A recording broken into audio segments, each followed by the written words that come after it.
నమస్తే.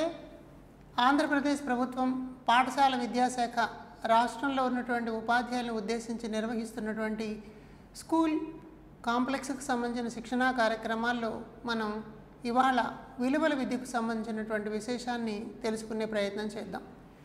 ఉపాధ్యాయ మిత్రులారా, రాష్ట్ర విద్యారంగంలో వస్తున్నటువంటి వినూత్న మార్పులలో భాగంగా రాష్ట్ర ప్రభుత్వం పాఠశాల విద్యార్థుల కోసం విలువల విద్య అనేటువంటి అంశాన్ని విద్యా ప్రణాళికలో భాగంగా చేర్చినటువంటి విషయం మనందరికీ తెలుసు. ఎందుకు ఈ అంశాన్ని తరగతి గది పాఠ్యాంశంగా ఏర్పాటు చేశారు? ఇలా ఏర్పాటు చేసినటువంటి విలువల విద్యని బోధించాలి అని అంటే ఉపాధ్యాయుడు అనుసరించవలసినటువంటి బోధనా వ్యూహాలు ఏమేమి ఉంటాయి, అలాగే దానికి సంబంధించినటువంటి పాఠ్యపుస్తకాలని పాఠశాలకు అందించినటువంటి విశేషాలు ఏమిటి, అలాగే దాన్ని మూల్యాంకనం చేసే సందర్భంలో ఉపాధ్యాయులు అనుసరించవలసిన విషయాలు తదితర అంశాలని ఈ సెషన్లో మనం తెలుసుకునే ప్రయత్నం చేద్దాం. మిత్రులారా, విద్య అనగానే దాని యొక్క ప్రధానమైనటువంటి ఉద్దేశాన్ని మనం గమనించి చూసినప్పుడు విద్య శీల నిర్మాణానికి దోహదపడేదిగా ఉండాలి అన్న విషయం మనందరికీ తెలుసు. అందుకనే ఆంధ్రప్రదేశ్ దార్శనిక పత్రం అంటాం, అంటే విజన్ ఆఫ్ ద డాక్యుమెంట్ అన్నటువంటి దానిలో ఏం తెలియజేశారు అంటే విద్య ద్వారా మానవీయ విలువలను పెంపొందించడం అన్నది విద్య యొక్క పరమావధిగా ఉండాలి అన్నది దానిలో ప్రధానంగా మనకు కనిపిస్తోంది. అంటే తరగతి గదిలో నిర్వహించేటువంటి రకరకాల కార్యక్రమాలు భావి భారత పౌరులను తయారు చేసే సందర్భంలో వారిని విలువలతో కూడినటువంటి బాధ్యతాయుతమైనటువంటి పౌరులుగా రూపొందించేందుకు దోహదపడే విధంగా పాఠశాల విద్యా కార్యక్రమాలు ఉండాలి అన్నది ఆకాంక్ష. దీనికి అనుకూలంగా మనకి భారతదేశానికి స్వాతంత్రం వచ్చిన తర్వాత కానివ్వండి, అంతకు ముందు కానివ్వండి, విద్యా వ్యవస్థ యొక్క పనితీరుని మనం పరిశీలించి చూసినప్పుడు పాఠశాల విద్య ద్వారా పిల్లలని సమాజానికి యోగ్యమైనటువంటి పౌరులుగా తయారు చేసి ఇవ్వడం అన్న ఆకాంక్షతోటి పాఠశాల విద్యా వ్యవస్థ నడుస్తుంది. మనం మానవ సమాజాలను, మానవ అభివృద్ధి పరిణామాన్ని గమనించి చూసినట్లయితే సమాజంలో కొందరు వ్యక్తులు ఒక ప్రత్యేకమైనటువంటి విధానంతో, ఆలోచన ధోరణితో సమాజం ఎలా ఉండాలి అన్నటువంటి అంశాలను నిరంతరం ఆలోచిస్తూ, పరిశీలిస్తూ, పరిశోధిస్తూ సమాజానికి తెలియజేసే ప్రయత్నం చేస్తారు. ఇలాంటి సన్నివేశాల్లో మనం గమనించే విషయం ఏమిటి అని అంటే, కొందరు ప్రముఖులైనటువంటి వ్యక్తులు వారి ఆలోచన ధోరణి ద్వారా, వారి ప్రవర్తన విధానం ద్వారా, వారు అనుసరిస్తున్నటువంటి జీవన శైలి ద్వారా సమాజానికి మార్గనిర్దేశకత్వం చేసే ప్రయత్నం చేస్తారు. అలాంటి వాళ్ళని మనం మార్గదర్శకులుగా ఏర్పాటు చేసుకుని, రోల్ మోడల్గా పెట్టుకుని సమాజంలో పౌరులందరూ కూడా ఆ దిశలో నడవాలి అన్నటువంటి ఆకాంక్ష ప్రపంచవ్యాప్తంగా మానవ సమాజాల అన్నిట్లోనూ కనిపిస్తూ ఉంటుంది. కాబట్టి విలువలు అన్నవి మానవ నిజ జీవిత సన్నివేశాల నుంచి వేరు చేసి చూడాల్సినటువంటి అవసరం లేదు. మానవ జీవితంలో ప్రతి దశలో కూడా విలువ అన్నది ఒక భాగస్వామ్యమైనటువంటి అంశంగా కనిపిస్తుంది. ఎందుకు అనంటే వ్యక్తి సమాజంలో అందరితో కలిసి బ్రతకాల్సినటువంటి అవసరం ఉంది. ఇలా సమాజంలో అందరితో కలిసి జీవించే సందర్భాల్లో 10 మందితో సర్దుబాటు చేసుకోవడం, 10 మందికి అనుకూలంగా ఉండడం, మన భావాలను, అభిప్రాయాలను, అభిరుచులను ఇతరులకు తెలియజేసే సందర్భంలో నాణ్యమైన, యోగ్యమైనటువంటి భాషను ఉపయోగించటం కీలకంగా కనిపిస్తుంది. అంటే ఇక్కడ మనం విలువ అనగానే సాధారణంగా ఏమనుకుంటూ ఉంటామంటే అదేదో ఒక ఉదాత్తమైనటువంటి భావన, అది కొందరికి మాత్రమే అవలంబించేటువంటి అంశం అన్నటువంటి ఒక అపోహ మనందరికీ కనిపిస్తుంది. అయితే అలా కాకుండా సమాజంలో సాధారణంగా మనకున్నటువంటి అభిప్రాయం ఏమిటి అని అంటే విలువలు అన్నవి ఎవరో కొందరు ఆచరించేటువంటి అంశాలు, వారి ద్వారా మిగిలిన వాళ్ళందరూ కూడా పాటించాలన్నటువంటి సందర్భాలు మనకు కనిపిస్తాయి. ఇది కేవలం కొందరు వ్యక్తులకు మాత్రమే పరిమితమా, అందరూ కూడా ఆచరించాల్సినటువంటి అవసరం ఉందా అన్నది ఒక చర్చనీయాంశంగా కనిపిస్తుంది. ఈ దిశని మనం గమనించినప్పుడు భారతీయ విద్యారంగంలో స్వాతంత్రం తర్వాత వచ్చినటువంటి రకరకాల కమిటీలు, కమిషన్లు విలువల విద్య యొక్క ప్రాధాన్యతను చాలా క్లియర్గా చెప్పాయి. ఉదాహరణకు మనం గమనించి చూసినట్లయితే 1952-53 కాలంలో వచ్చినటువంటి విద్యా కమిషన్ మనకి ఏం చెప్తుంది అని అంటే విద్య యొక్క పరమావధి అన్నటువంటి అంశాన్ని మనం గమనించి చూడాలి అని అనుకున్నప్పుడు ఇది ట్రైనింగ్ ఆఫ్ క్యారెక్టర్ బిల్డింగ్ అంటుందన్నమాట. అంటే ట్రైనింగ్ క్యారెక్టర్ బిల్డింగ్ అని అన్నదాన్ని ఒక శిక్షణలో ఒక భాగంగా చేయాలి. అంటే పాఠశాలలో ఇచ్చేటువంటి విద్యార్థి శిక్షణలో ఈ శీల నిర్మాణము అన్నది కీలకంగా కనిపించాలి. అందుకే మహాత్మా గాంధీ విద్య యొక్క ప్రధాన ఆశయాన్ని చెప్పే సందర్భాల్లో క్యారెక్టర్ బిల్డింగ్, శీల నిర్మాణమే విద్య అన్నటువంటి భావనను మనకు తెలియజేస్తారు. అయితే ఏమిటి ఈ శీల నిర్మాణం, ఎందుకు ఇది అవసరమైనది అని చూసినప్పుడు మనకి తర్వాతి కాలంలో 1986లో వచ్చినటువంటి జాతీయ విద్యా విధానం కూడా విలువల విద్య యొక్క ప్రాధాన్యతను తెలియజేస్తూ పిల్లలు పాఠశాలలో పౌరులుగా మారేటువంటి క్రమంలో వారి భావి జీవితానికి కావలసినటువంటి అంశాలను తెలుసుకునే సందర్భాలలో కొన్ని నియమ నిబంధనలు పాటించే పద్ధతి అవసరమని సూచిస్తోంది. భారత రాజ్యాంగం కూడా కొన్ని రాజ్యాంగ విలువలను సూచించింది. అందుకని 2020 జాతీయ విద్యా ప్రణాళిక ప్రధానంగా మనకు కొన్ని అంశాలని తెలియజేస్తోంది. అవేమిటో ఇప్పుడు ఒకసారి చూద్దాం. జాతీయ విద్యా ప్రణాళిక 2020 తను చేసినటువంటి సూచనలో ప్రధానంగా ఏం కనిపిస్తుంది అని అంటే, సంప్రదాయ భారతీయ విలువలు అన్నటువంటి వాటిల్లో మనకి అహింస, అలాగే సహకారం అన్నటువంటిది, స్వచ్ఛత అన్నటువంటిది చాలా ప్రధానమైన అంశాలుగా కనిపిస్తాయి. అంటే పరస్పర సహకారం ఎందుకు ఇది ప్రధానమైన అంశంగా చెప్తోంది అంటే, భారతదేశం విభిన్న రకాల సంస్కృతులు, సంప్రదాయాలు, మానవ సమూహాల యొక్క సముదాయం. అందుకనే మనం యూనిటీ ఇన్ డైవర్సిటీ అన్నటువంటి మాటను వింటూ ఉంటాం. కాబట్టి బహుళ సందర్భాల్లో ఉన్నటువంటి వ్యక్తుల యొక్క అభిప్రాయాలందరినీ గౌరవించడం, వారి యొక్క సంస్కృతి సంప్రదాయాలకు సరైనటువంటి ప్రాధాన్యతను, విలువను ఇవ్వడం అన్నది విద్య యొక్క ప్రధాన ఆశయంగా కనిపించాలి. కాబట్టి సంప్రదాయ భారతీయ నియమాలు ఏవైతే ఉన్నాయో, విలువలు ఏవైతే ఉన్నాయో వాటిని విద్యారంగంలో భాగంగా చేసుకుని వాటిని పాఠశాల ద్వారా పిల్లలకు నేర్పాలి అని జాతీయ విద్యా విధానం 2020 చాలా స్పష్టంగా తెలియజేస్తోంది.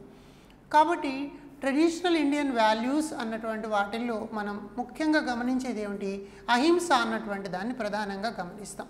అలాగే స్వచ్ఛత అంటే పరిశుభ్రత అన్నదాన్ని ప్రధానంగా గమనిస్తాం. ఇవి రెండూ కూడా చాలా కీలకమైన అంశాలు. అందుకే మీరు గాంధీ మహాత్ముడి బొమ్మను చూసినట్లయితే ఇవి రెండు ప్రధానంగా కనిపిస్తాయి.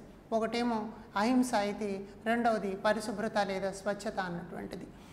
కాబట్టి మనం దీనిని తరగతి గదుల్లోకి అన్వయం చేసే సందర్భాల్లో భారత ప్రభుత్వం ఏక్ భారత్ శ్రేష్ఠ భారత్ అనేటువంటి కార్యక్రమాన్ని అమల్లోకి తీసుకొచ్చినవైనా మనందరికీ తెలుసు.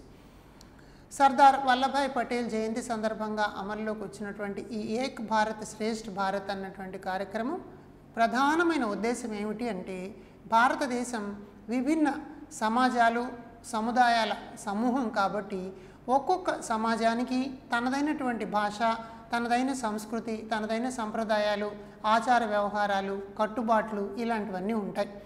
వాటిని గౌరవించటం, పరస్పరం గౌరవించే క్రమంలోకి పిల్లల్ని ఆలోచింప చేయడం అన్నది ఈ విధానం యొక్క ప్రధానమైన ఆశయం అన్నమాట. అంటే ఈ విలువల ద్వారా పిల్లల్లో మనం ఏం పెంపొందింపజేయాలి అని చూస్తున్నామని అన్నప్పుడు, భారతదేశంలో రకరకాల సముదాయాలలో, సమాజాలలో ఉన్నటువంటి ప్రజలు ఒకరినొకరు గౌరవించుకోవడం, ఒకరినొకరు సహకారం అందించుకోవడం, తద్వారా దేశీయ అభివృద్ధికి, దేశ వికాసానికి దోహదపడేటువంటి ప్రయత్నం చేయడం అన్నది ఇక్కడ రాజ్యాంగబద్ధంగా మనకు కనిపిస్తున్నటువంటి అంశం. అందుకని మనం ప్రియాంబుల్ ఆఫ్ ఇండియన్ కాన్స్టిట్యూషన్ చూసినట్లయితే అక్కడ మనకి తెలియజేసేటువంటి అంశాలు కూడా రాజ్యాంగ విలువల రూపంలో మనం తరగతి గదిలో నేర్పాల్సినటువంటి అవసరం కనిపిస్తుంది. ఇవన్నీ ఒక ఎత్తు అయితే, NCF 2005 జాతీయ విద్యా ప్రణాళిక చట్టం 2005 అసలు విలువల విద్య అన్నది ఎలా ఉండాలి, బహుముఖ రూపాలలో దీన్ని మనం ఎలా ముందుకు తీసుకెళ్ళాలి అన్న విషయాన్ని కూడా తెలియజేసింది.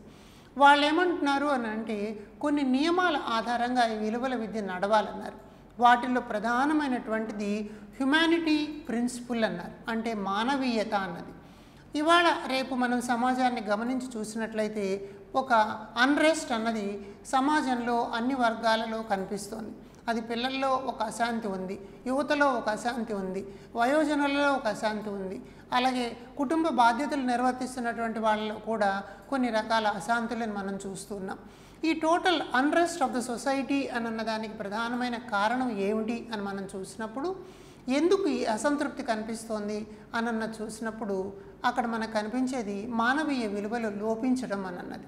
అందుకని ఎన్సిఎఫ్ 2005 ప్రధానంగా మానవీయ విలువలతో కూడినటువంటి అంశాలు విలువల విద్యలో భాగస్వామ్యం కావాలి అని తెలియజేస్తున్నాయి. ఏమిటి మానవీయ విలువలు అన్నదాన్ని మనం గమనిస్తే, ఇందాక రాజ్యాంగబద్ధంగా ఉన్నటువంటి వాటిలో పరస్పర సహకారం అని మనం అనుకున్నాం. అంటే తోటి మానవుడిని గౌరవించడం, తోటి మానవుడికి సమానమైనటువంటి ప్రాధాన్యతనివ్వడం, రాజ్యాంగబద్ధంగా ఉండేటువంటి సౌకర్యాలు, మనకున్నటువంటి వసతులు ఏవైతే ఉన్నాయో వాటన్నిటినీ కూడా అందరూ సమాన అవకాశాలు పొందేటువంటి విధానాన్ని తీసుకొచ్చే క్రమంలో ఈ మానవీయత విలువలు మనకు కనిపిస్తాయి అన్నమాట. అలాగే మల్టీ కల్చరల్ ప్రిన్సిపుల్ అని కూడా చెప్పారు. మన దగ్గర రకరకాల సంస్కృతులు ఉన్నాయి. ప్రతి సంస్కృతిని, ప్రతి సంప్రదాయాన్ని గౌరవించేటువంటి అలవాటు మనం పాఠశాల ద్వారా పిల్లల్లో పెంపొందించాలి అని అన్నది ఈ మల్టీ కల్చరల్ ప్రిన్సిపుల్ అన్నటువంటి అంశం చెప్తుంది.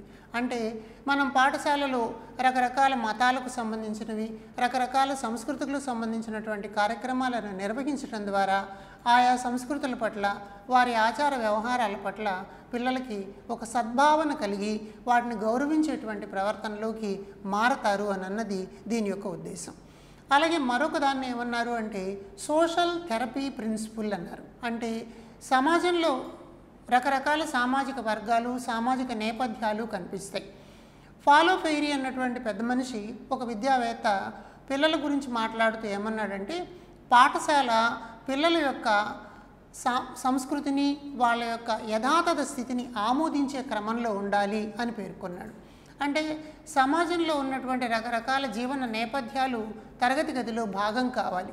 మన పాఠశాలలో ఒక చెప్పులు కొట్టే కుటుంబం నుంచి విద్యార్థి రావచ్చు, కుండలు చేసేటువంటి కుటుంబం నుంచి విద్యార్థి రావచ్చు, లేదా ఒక ఉద్యోగి కుటుంబం నుంచి విద్యార్థి రావచ్చు, ఒక వ్యవసాయదారుడు కుటుంబం నుంచి విద్యార్థి రావచ్చు. ఇలా బహుళ నేపథ్యాలు ఉన్నప్పటికీ కూడా పాఠశాల ఆయా సామాజిక నేపథ్యాలన్నిటికీ సమాన ప్రాధాన్యతనిస్తూ ప్రతి విద్యార్థి యొక్క నేపథ్యానికి తరగతి గదిలో అవకాశం కల్పించే క్రమంలో ఈ విలువల విద్య ఉండాలి అన్నటువంటిది మనకి ఈ ప్రిన్సిపుల్లో కనిపిస్తుంది. అలాగే మరొక ముఖ్యమైన అంశం ఏమిటి అంటే యూనిటీ ప్రిన్సిపుల్ అన్నది కూడా ఇక్కడ మనం చూడాలి. యూనిటీ ప్రిన్సిపుల్ అంటే అందరికీ ఏకత్వ భావన అన్నది. ఎవరికి ఒక ప్రత్యేకమైనటువంటి అవసరం లేదు, అందరూ కూడా సమాన ప్రాతిపదికల మీదనే ప్రభుత్వం కల్పిస్తున్నటువంటి అవకాశాలను, ప్రకృతి వనరులను సమానంగా వినియోగించుకునేటువంటి అవకాశం ఉండాలి అని అన్నది ఈ సమత నియమం మన దగ్గర కనిపిస్తుంది. అలాగే మరొకటి అడ్జస్ట్మెంట్ థియరీ ప్రిన్సిపుల్ అంటాం. ఇది చాలా కీలకం. పిల్లలకు పాఠశాల ద్వారా నేర్పాల్సినటువంటి అంశం ఏమిటి అని అంటే ఈ సర్దుబాటు చేసుకునేటువంటి స్వభావం. ఎవరికైతే సర్దుబాటు చేసుకునేటువంటి స్వభావం ఉంటుందో వాళ్ళు చాలా సృజనాత్మకులుగా ఉంటారు అని మనోవైజ్ఞానిక శాస్త్ర నిదర్శనాలు మనకు తెలియజేస్తున్నాయి. అంచేత పాఠశాలలో సర్దుబాటు చేసుకోవడాన్ని నేర్పడం అన్నది చాలా అవసరం. ఇవాళ కుటుంబ నేపథ్యాలను, కుటుంబ పరిస్థితులను చూసినట్లయితే ఒకళ్ళు ఇద్దరు పిల్లలు ఉండేటువంటి కుటుంబాలలో ప్రధానంగా ఒక్క విద్యార్థి లేదా ఒక పిల్లవాడు ఉండేటువంటి కుటుంబంలో 6 ప్యాక్ సిండ్రోమ్ అన్నటువంటి ఒక లోపంలోకి పిల్లలు నెట్టబడుతున్నారు. అదేమిటి అంటే ఆ పిల్లవాడికి తల్లిదండ్రులు ఇద్దరు ఉంటారు, అమ్మమ్మ తాతయ్య ఉంటారు, అలాగే నానమ్మ తాతయ్య ఉంటారు. ఈ 6 మంది కూడా ఆ పిల్లవాడి మీద కాన్సన్ట్రేట్ చేస్తూ ఉంటారు. వాడు ఏది అడిగితే అది ఇవ్వడం, కోరిందల్లా అందించే ప్రయత్నం చేయడం, ఇలాంటి వాటి వల్ల తన ప్రవర్తనలో సర్దుబాటు చేసుకోవడానికి, సమాజంలో ఉండేటువంటి పరిస్థితుల నుంచి ఎదురయ్యే ఆటంకాలను ఎదుర్కోవడానికి సరైన మానసిక సంసిద్ధత పిల్లల్లో లేకపోవడం అన్నది కుటుంబ పరంగా కనిపించేటువంటి అంశం. కాబట్టి దీనిని కూడా మనం అడ్రస్ చేయాల్సినటువంటి అవసరం ఉంది. విలువల విద్య ద్వారా సర్దుబాటు అంటే ఏమిటి, ఎలా సర్దుబాటు చేసుకోవాలి అన్న గుణాన్ని పిల్లల్లో పెంపొందించే ప్రయత్నం చేయాలి. ఎవరైతే సర్దుబాటు అన్నటువంటి స్వభావాన్ని అలవరుచుకోవాలన్నప్పుడు వేచి చూడడం అన్నటువంటి లక్ష్యం, అంటే తన వరకు వచ్చేదాకా వేచి చూడడం అన్నది ఒక విలువగా మనం మాట్లాడతాం. అంటే ఆ అంశాన్ని పాఠశాలలో అమలు చేసే సందర్భాల్లో ఇవాళ రేపట్లో ఎవరికి అలాంటి ఓపిక అన్నది కనపడట్లేదు. తన వంతు వచ్చేదాకా ఎదురు చూడడం, తన వంతు వచ్చేదాకా వేచి చూడడం అన్నటువంటి అంశాలు లేవు. అందుకే మనోవిజ్ఞానవేత్తలు ఒక మాట అంటారు, ఎవరికైతే వేచి చూసేటువంటి స్వభావం ఎక్కువగా ఉంటుందో అలాంటి వాళ్ళు నాయకులుగా రాణిస్తారు అని అంటారు. ఎవరికైతే వేచి చూసేటువంటి స్వభావం తక్కువగా ఉంటుందో అలాంటి వాళ్ళు ఆ నాయకుల కింద పనిచేసేటువంటి సిద్ధంగా ఉండేటువంటి వ్యక్తులుగా మారతారు అన్నది మనం అక్కడ గమనిస్తాం. అలాగే మరొకటి గమనించాల్సినటువంటి విలువ ఏమిటి అంటే ఎథిక్స్ ప్రిన్సిపల్ అన్నారు. అంటే ప్రతి సమాజానికి కూడా తమదైనటువంటి కొన్ని నీతి నియమాలు ఉన్నాయి. ఆ నీతి నియమాలను పాటించేటువంటి విధానంలోకి పౌరులను తయారు చేయాలి. అంటే ఈ ఎథికల్ స్కేల్ అంటాం అన్నమాట. ఈ ఎథిక్స్ని పాటించడం వల్ల అది విద్యార్థి దశలో కొన్ని నియమాలను పాటించాలి, అలాగే కౌమార దశలో కొన్ని నియమాలను పాటించాలి, వయోజన దశలో కొన్ని నియమాలను పాటించాలి. ఇలా ఎథిక్స్ అన్నవి పాటించడం చాలా కీలకమని ఎన్సిఎఫ్ 2005 తన డాక్యుమెంట్లో మనకి తెలియజేసింది. అలాగే మనం మరికొన్ని విశేషాలను కూడా తెలుసుకునే ప్రయత్నం చేద్దాం. అసలు విలువల విద్య అన్నటువంటి అంశాన్ని విద్యారంగంలోకి తీసుకొచ్చే సందర్భంలో ఏమిటి మనం దృష్టిలో ఉంచుకోవాలి అని చూసినప్పుడు 1986 జాతీయ విద్యా విధానం కానివ్వండి, అలాగే 53లో చెప్పినటువంటిది, 2005లో కానివ్వండి, 2020లో కానివ్వండి, అన్ని విద్యా ప్రణాళికలు కూడా ప్రధానంగా తెలియజేసేటువంటి అంశం ఏమిటి అని అంటే పిల్లలకు పాఠశాల సంపూర్ణ వికాసాన్ని కలిగించడం. దీన్ని మనం ఆల్రౌండ్ డెవలప్మెంట్ అని, హోలిస్టిక్ డెవలప్మెంట్ అని ఇలా మాట్లాడుతూ ఉంటాం. ఈ సంపూర్ణ వికాసం కలగాలి అని అంటే కేవలం సమాచారాన్ని అందించే ప్రయత్నం మాత్రమే కాకుండా, పరీక్షలు పెట్టడం లేకపోతే మార్కులు కేటాయించడం మాత్రమే కాకుండా విభిన్న అంశాలలో పిల్లల అభినివేశాన్ని పరిశీలించేదిగా ఉండాలి అన్నది ఉద్దేశం అన్నమాట. అయితే దానిలో విలువల ప్రాధాన్యత ఏమిటి అని మనం చూసినప్పుడు ఈ మొత్తం డొమైన్ అంతట్లో కూడా ఈ విలువలు అని అన్నవి డామినేటింగ్ క్యారెక్టర్ లాగా కనిపిస్తాయి. ఎందుకు అని అంటే పిల్లవాడికి ఒక నిర్దిష్టమైనటువంటి విలువలు నేర్పినప్పుడు ఆ పిల్లవాడు ఏకాగ్రత పెంపొందించుకోవడానికి అవకాశం వస్తుంది. తద్వారా అభ్యసన ప్రక్రియల్లో పాల్గొని చురుకుగా నేర్చుకోవడానికి అవకాశం వస్తుంది. అంటే ఇవన్నీ ఒకదానికొకటి పరస్పర సంబంధం కలిగినటువంటి అంశాలుగా మనం చూడాలి. సాధారణంగా మనం అంటూ ఉంటాం పిల్లలు అక్షరాలు గుండ్రంగా రాయాలి, గుండ్రంగా రాయాలని. ఏమవుతుంది గుండ్రంగా రాస్తే అన్న ప్రశ్న వాడికి వస్తుంది. నిజానికి గుండ్రంగా రాయడం అనంటే అక్కడ ఏకాగ్రతను పెంపొందింపు చేయడం. ఎప్పుడైతే ఒక వ్యక్తికి ఏకాగ్రత వస్తుందో ఆ ఏకాగ్రత మానసిక ఆరోగ్యం మీద ప్రభావం చూపిస్తుంది. మానసిక ఆరోగ్యం మీద వచ్చేటువంటి ప్రభావం తన ఆసక్తులను అభిరుచులను మార్చుకోవడానికి పనికొస్తుంది. తద్వారా పిల్లవాడు చురుకుగా ఆటపాటల్లో పాల్గొంటాడు. అందువల్ల శారీరక ఆరోగ్యం రావడానికి అవకాశం వస్తుంది. శారీరక ఆరోగ్యం వచ్చింది అంటే ఎలాంటి వ్యాధులు ఉండవు కాబట్టి రెగ్యులర్గా పాఠశాలకు రాగలుగుతాడు. విషయ పరిజ్ఞానం పెంపొందించుకుంటాడు. చాలా మంచి మార్కులు రావడానికి అవకాశం వస్తుంది. తద్వారా కుటుంబంలో ఒక సంతోషదాయకమైన వాతావరణం వస్తుంది. ఎప్పుడైతే ఒక కుటుంబం సంతోషంగా ఉందో దాని పక్కన ఉండేటువంటి కుటుంబాలు, తద్వారా ఆ గ్రామం, అక్కడి నుంచి ఆ మండలం, ఆ తర్వాత జిల్లా, రాష్ట్రం, దేశం, ప్రపంచం అంతా కూడా ప్రశాంతంగా ఉండడానికి, సుభిక్షంగా ఉండడానికి అవకాశం వస్తుంది. అంటే మనం తరగతి గదిలో చేసేటువంటి ఒక చిన్న పని విస్తృతమైనటువంటి పరిధిలో చూసినప్పుడు ప్రపంచ స్థాయిలో ఒక ఫలితాన్ని ఇవ్వడానికి అవకాశం ఉంటుంది. కాబట్టి ఉపాధ్యాయ మిత్రులారా, పాఠ్య బోధన అన్నటువంటి మనం ఒక అంశాన్ని చూసినప్పుడు ఈ అంశాల్లో విలువలను ముడిపెట్టడం, విలువలను జత చేయడం అన్నది చాలా కీలకంగా కనిపిస్తుంది. ఈ అంశాలన్నీ దృష్టిలో ఉంచుకుని మన రాష్ట్ర ప్రభుత్వం ఏం చేసింది అంటే విలువల విద్యని పాఠశాల విద్యలో ఒక భాగంగా చేస్తూ బ్రహ్మశ్రీ చాగంటి కోటేశ్వరరావు గారిని మనకి గౌరవ సలహాదారుగా విద్యారంగానికి ఏర్పాటు చేసి వారి సారథ్యంలో ఆంధ్రప్రదేశ్ పాఠశాలల్లో 6 నుండి 10వ తరగతి వరకు విలువల విద్య మీద పాఠ్యపుస్తకాలను తయారు చేయించి అమలు చేయడం అన్నది జరుగుతుంది. అయితే ఆ పుస్తకాల్లో ఉన్నటువంటి అంశాలను మనం తరగతి గదుల్లో ఉపయోగించాలి అని అన్నప్పుడు మనకి విలువల విద్య యొక్క ప్రాధాన్యత, దాని పూర్వాపరాలు, భారతీయ సంప్రదాయంలో విలువల యొక్క విశిష్టత అన్న అంశాలన్నిటి మీద కూడా ఒక సాధికారత రావాల్సినటువంటి అవసరం ఉంది. కాబట్టి ఈ విషయాలన్నీ మీ ముందుంచేటువంటి ప్రయత్నం చేస్తున్నాను. ఇదే సందర్భంలో మనం గమనించాల్సినటువంటి మరొక కీలకం ఏమిటి అని అంటే సమాజంలో ఒక అశాంతి లేదా అన్రెస్ట్ అన్నది ఇందాక మనం మాట్లాడుకున్నాం. దాని పర్యవసానాలు చాలా కనిపిస్తున్నాయి.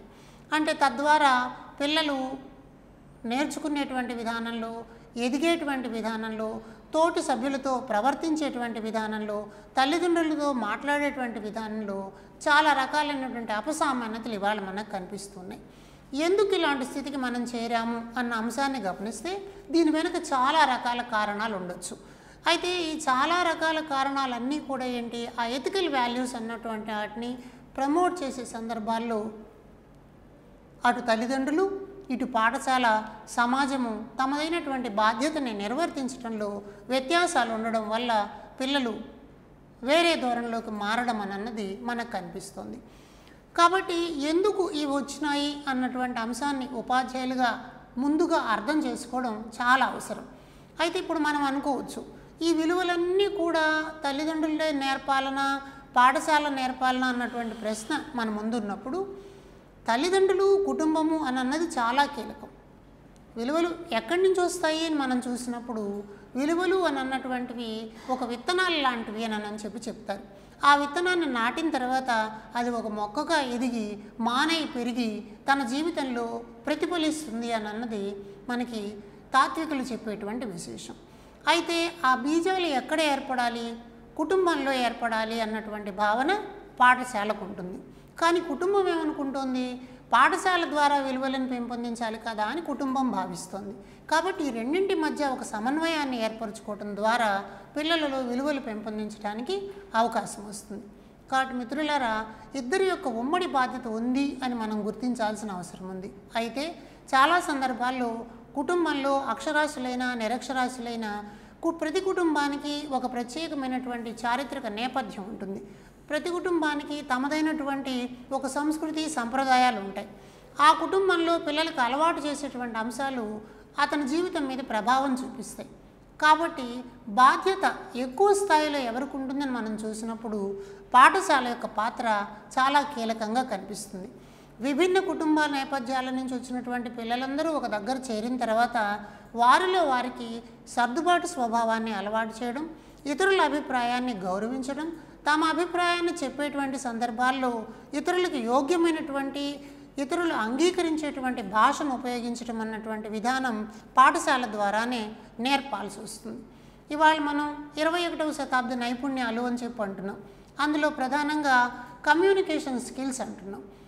ప్రపంచవ్యాప్తంగా ఉండేటువంటి ఉద్యోగాలలో రాణించాలి అని అంటే టీమ్ స్పిరిట్ అన్నది చాలా అవసరం. బృందంలో కలిసి పనిచేసేటువంటి స్వభావం రావాలి. వ్యక్తిగతంగా ఒక్కళ్ళంగా పనిచేసేటువంటి సంస్కృతి ఇప్పుడు లేదు. ఎక్కువ మందితో కలిసి పనిచేయాలి అని అన్నప్పుడు ఇతరుల మాటల్ని మనం వినేటువంటి శక్తి మనకు ఉండాలి. ఇవాళ లేనటువంటి అంశం అదే. మనం ఇతరుల మాటలు వినడానికి పెద్దగా ఆసక్తి చూపం. అందరూ మన మాటే వినాలని కోరుకుంటూ ఉంటాం. అది పాఠశాలలో పునాది కావాలి. కాబట్టి పాఠశాలలో ద్వారా పిల్లలకు వినేటువంటి నైపుణ్యాన్ని నేర్పాలి అని అంటే అక్కడ మనం చేయాల్సిన పని ఏమిటి, పిల్లలు చెప్పేదాన్ని ఉపాధ్యాయుడు వినడం అన్నది ముందు ఏర్పడినప్పుడు తద్వారా ఉపాధ్యాయుడు చెప్పేది కూడా పిల్లలు వినడం అన్నది నేర్చుకుంటారు. వినడం ద్వారా మాత్రమే చాలా సమస్యలకు పరిష్కారం లభిస్తుంది అన్నటువంటి భావనని అర్థం చేసుకుంటారు. వినడం ద్వారా మాత్రమే చాలా సమస్యలని చాలా సులువుగా, సృజనాత్మకంగా కూడా మనం పరిష్కరించగలం అన్నటువంటి అంశాన్ని పిల్లలు అర్థం చేసుకుంటారు.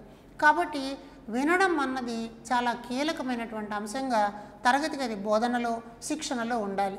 అయితే ఈ వినడం కేవలం పాఠ్యాంశం చెప్పేటువంటి పాఠం వినడం కాదు.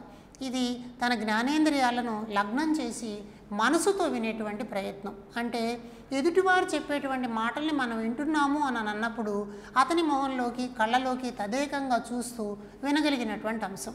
ఎదుటివాళ్ళు మాట్లాడుతున్నప్పుడు మన హావభావాలు, మన ప్రవర్తన, మనం వింటున్నాము అన్నటువంటి నమ్మకాన్ని పిల్లలకు అవతలి వాళ్ళకి కల్పించేదిగా ఉండేలా మన ప్రవర్తన తీర్చిదిద్దబడేదిగా పాఠశాల కార్యక్రమాల నిర్వహణ అన్నది మనకు కనిపించాలి.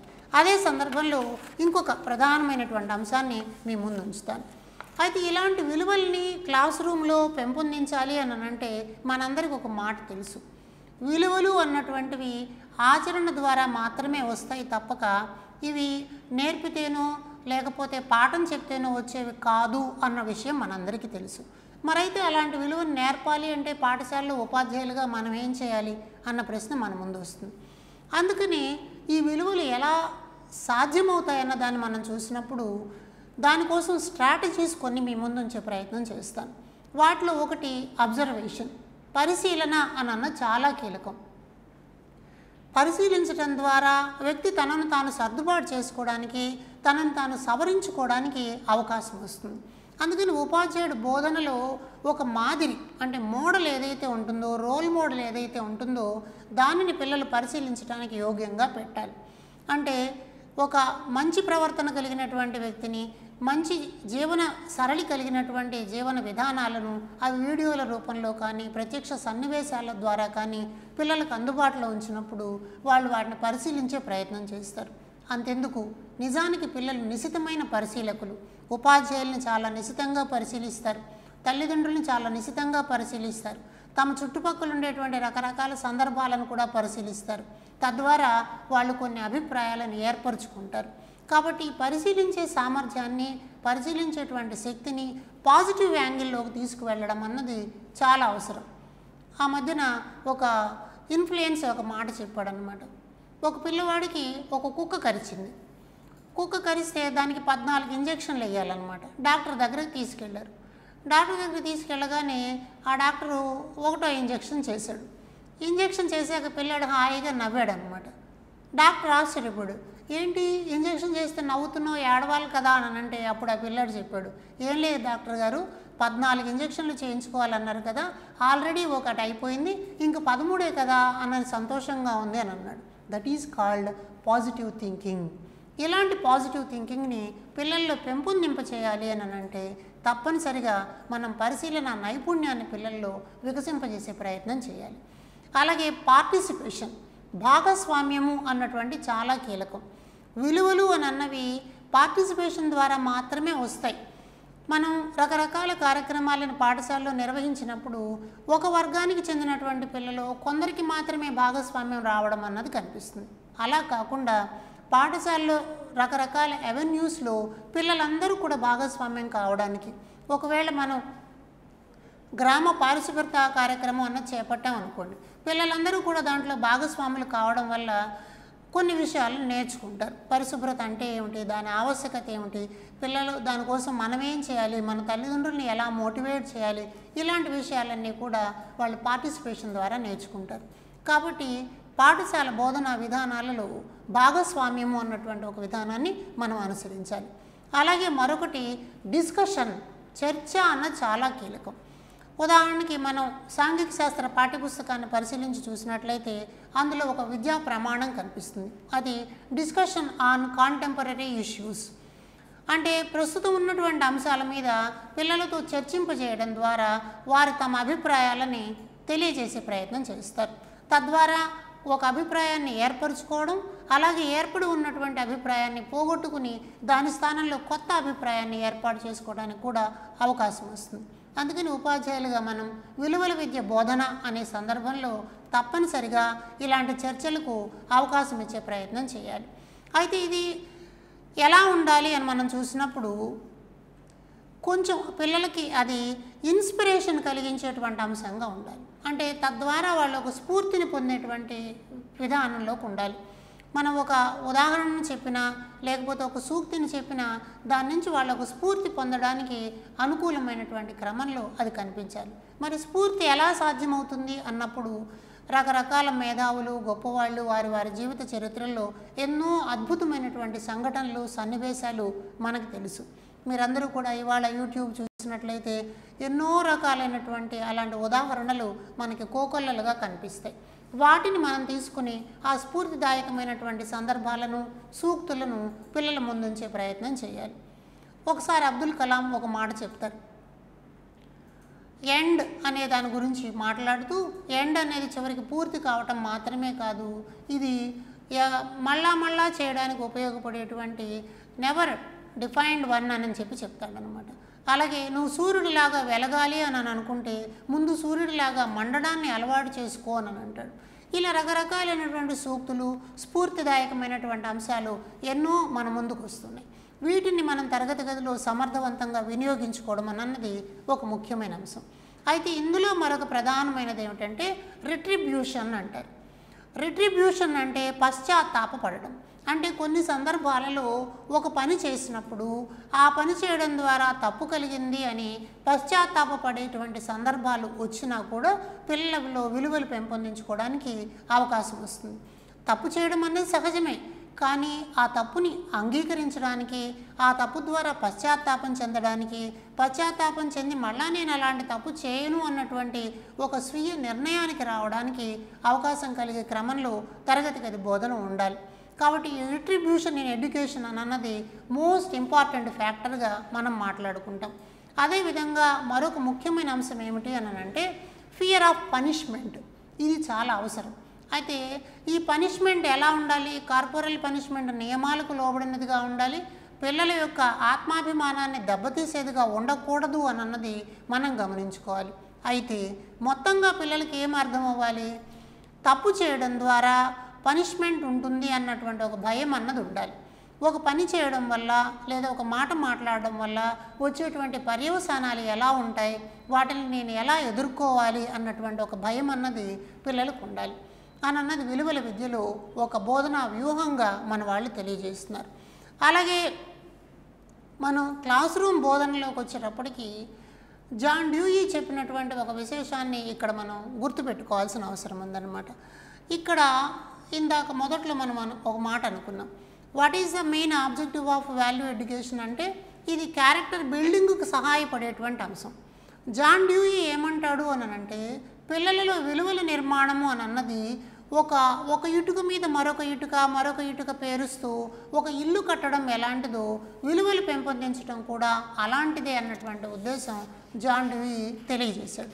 కాబట్టి మనం పాఠశాలలో ఒకేసారి అన్ని విలువలు పిల్లలకు వస్తాయని చెప్పి అనుకోకూడదు. ఇది ఒక కలెక్టివ్ రెస్పాన్సిబిలిటీ.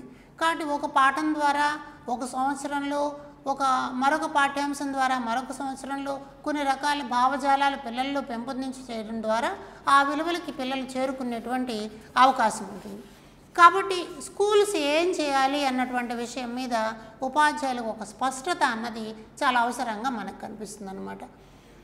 కాబట్టి ఈ మల్టీ డైమెన్షనల్ కాన్సెప్ట్స్తో కూడినటువంటి విలువలు అన్నవి తరగతి గదుల్లో పెంపొందింప చేయాలి అంటే ఒక పాఠ్యపుస్తకంలో ఒక ఉపాధ్యాయుడి మాత్రమే బాధ్యత ఉంటుందా, అందరికీ ఉంటుందా అన్నది కూడా చూడాలి.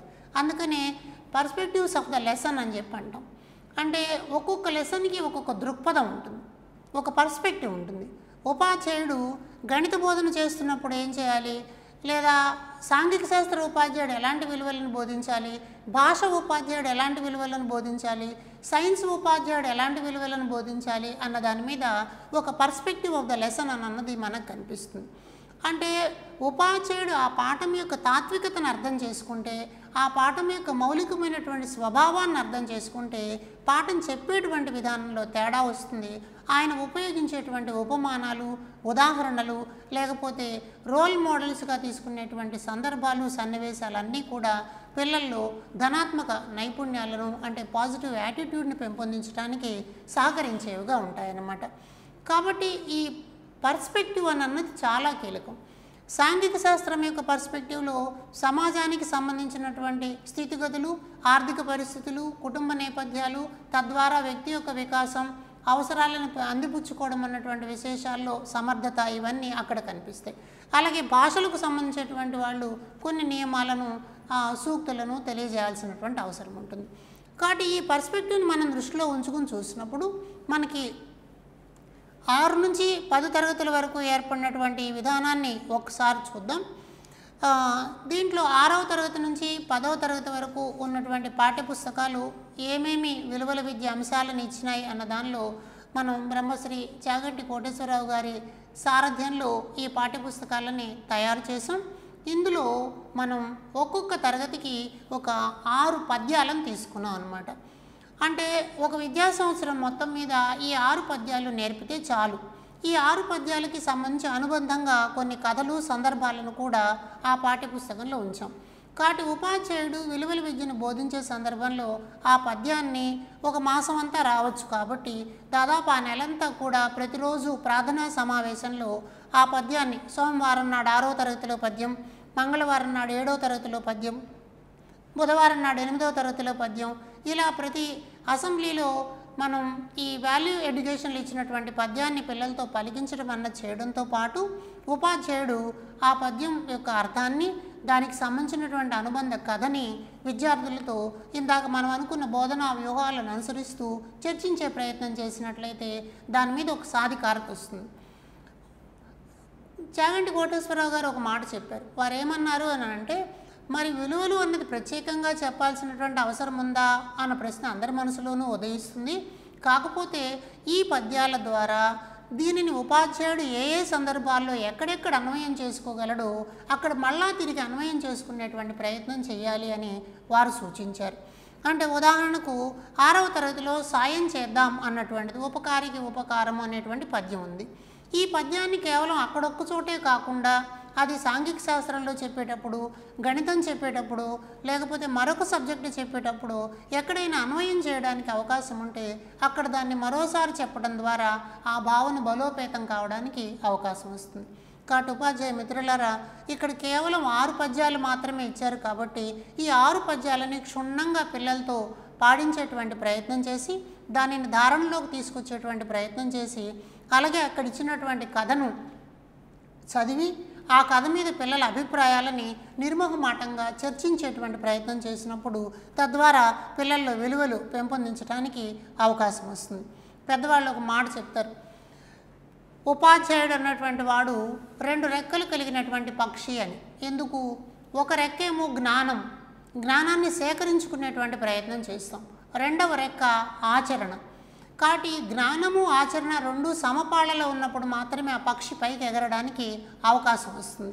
కాబట్టి మనం ఈ పద్యాల ద్వారా ఇక్కడ ఉండేటువంటి కథల ద్వారా కేవలం జ్ఞానాన్ని మాత్రమే నేర్పించడం కాకుండా దానిని ఆచరణాత్మకం చేయడానికి కావలసినటువంటి ప్రక్రియలని తరగతి గదిలో చేపట్టాలి.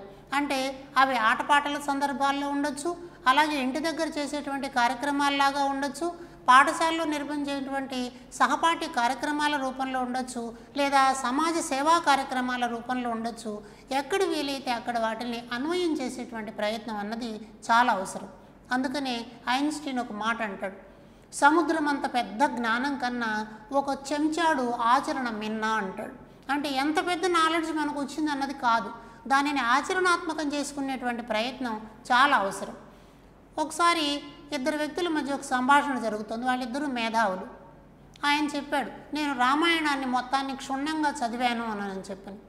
రెండవ వ్యక్తి అన్నాడు, నేను రామాయణం మొత్తాన్ని చదివాను కానీ దాంట్లో నాకు ఒక్క అంశం మాత్రమే తెలిసింది, దాన్ని నేను ఆచరిస్తున్నానని చెప్పాడు. ఏమిటి?